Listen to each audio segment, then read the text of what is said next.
This video is about inflation, and we need to make a comparison, or we would like to know which type of inflation is better, to have a high inflation rate, or low and stable inflation rate, or having a deflation, which means a continuous decline in prices.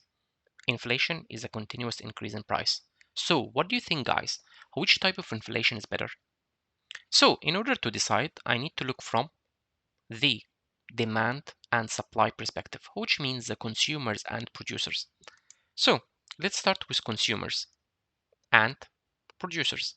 So for high inflation rate from the consumers, if prices are increasing at a very high rate, what does it mean? It means money loses its value. Consequently, what will happen to the purchasing power parity? It will decrease. It means that with the same amount of money, you are going to buy less goods and services because prices increased.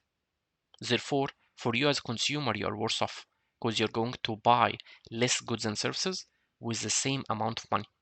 Therefore, consumption will drop. What about you as a producer? If people are not going to buy your product because they don't have enough money, therefore, what will happen to your production? Your production will decrease as well. Let's talk about deflation. If prices are continuously declining, is this good for you? Think about it again. So let's analyze it from the consumer's perspective.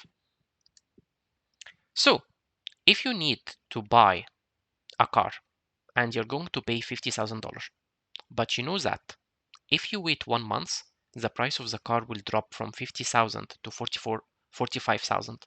What you gonna do? You will postpone your consumption because you would like to pay a lower price. After 1 month, what if I told you that if you wait another month, the price of the car will drop by 8,000? So you will postpone your consumption. So consumers will keep postponing their consumption. Therefore, what will happen to the consumption? It will decrease. What about producers? For producers, they need to buy raw material in order to manufacture this raw material into final goods. And they need to buy machines and equipments. So if we have a deflation, they will buy raw material, machines and equipments at a high price. It will take them some time till they manufacture. So once they start to manufacture and sell the final good, they will discover that the price dropped. Therefore, their cost of production is very high.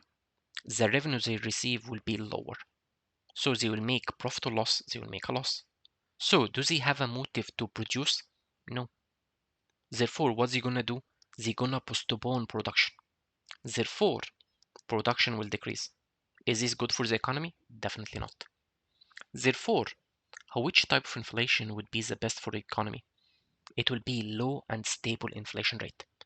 And in our developed countries, we call it inflation targeting, which means for all economies, the central bank in Australia, we call it RBA, Reserve Bank of Australia, targets an inflation between 2 to 3%. This would result in what? Higher transparency. So for any investor, they know that if they buy the raw material or machines or equipment or the cost of production, it will be at this price, and the prices will increase by 2 to 3% every year. Therefore, it will provide stability, and this will give better planning.